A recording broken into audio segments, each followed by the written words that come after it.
My name is Tommaso. I'm CEO of Aidro. We are not looking for investment. We are trying to grow our business here in the US.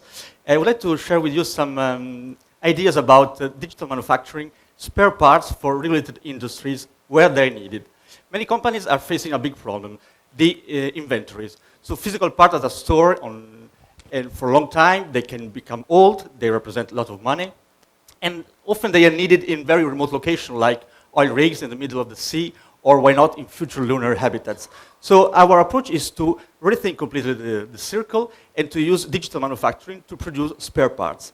How do we do that? Through 3D printing. So the idea is to define new concept, new design for our parts, adding new features like lightweight, better performance, shorter lead times.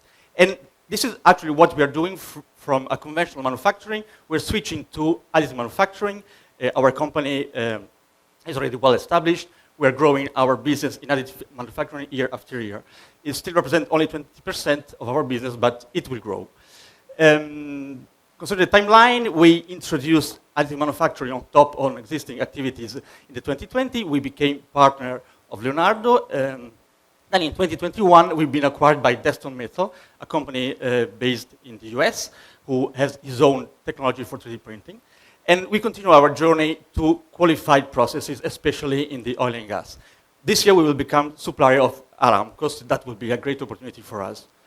The team, we are 3 people with experiences in sales, business development, finance, and industrial operation. What do we do? Essentially, we do parts and solution, conventional hydraulics, metal 3D printing with 2 technologies, laser powder bed fusion, the well-known one, and metal binder jetting, which is the newest one, and engineering services.